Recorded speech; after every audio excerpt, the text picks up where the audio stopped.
Metodologi kajian. Reka bentuk kajian ini menggunakan pendekatan kuantitatif kaedah tinjauan.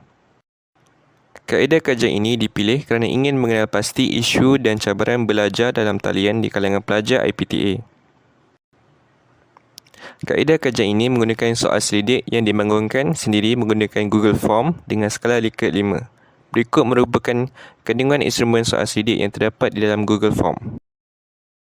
Keputusan Jabatan Kajian seperti tahu, kumpulan kajian kami telah menyerahkan sebanyak 50 responden yang terdiri pada 9 buah IPTA, dan melalui kami dapat keputusan melalui soal selidik melalui platform Google Form, mana kami telah mendapat menyerahkan berapa perkara dalam Google Form sebelum kami bentangkan dan menyoal kepada responden. Antara perkara yang kami soal selidik kepada responden antaranya umur, seperti yang kita lihat dalam role bulatan ini, seperti umur, jantina, bangsa, daripada IPTA mana, dan soalan yang seterusnya ialah soalan tentang cabaran dan langkah mengatasinya. Okay.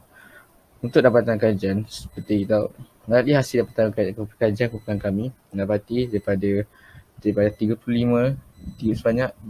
pelajar perempuan daripada 15 pelajar lelaki hasilnya, dan majoritinya di kalangan umur mereka yang menjawab soalan di antara lingkungan 21 hingga 23 tahun. Dan kami seterusnya kami telah menaraikan keputusan daripada pelbagai bangsa.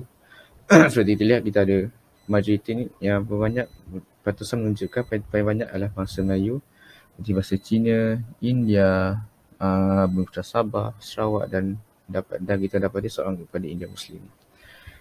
Seterusnya kita menaraikan daripada IPTA, daripada Institut Pengajian Tinggi Awam, dari mana?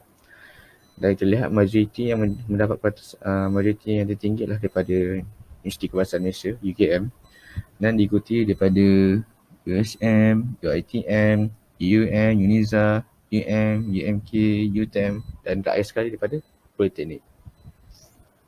Okay, seterusnya kami telah menaraikan cabaran, iaitu cabaran dihadapi semasa pelajar apabila belajar IPTA secara atas talian. Seperti lihat, kita ada berbagai soalan.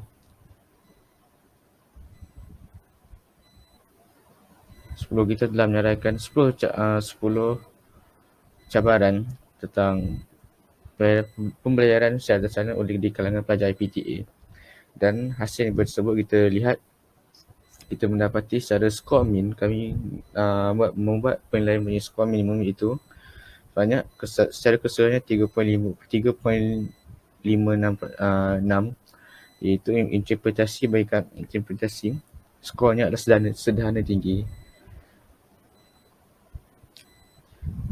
Dan akhir sekali, dan seterusnya kita lihat pada langkah-langkah untuk mengatasi ataupun langkah-langkah untuk memudahkan pelajar pembelajaran secara atas talian di kalangan pelajar IPTA. Kami telah menaraikan dalam lingkungan 6 soalan kepada responden, dan secara keseluruhannya min paling tinggi dapat mencatatkan adalah secara keseluruhannya adalah tinggi di antara 4.62 hingga 4.72. Dan keseluruhan min melalui 6 soalan tersebut kami ajukan kepada responden, dan kami dapat sebanyak 4.67.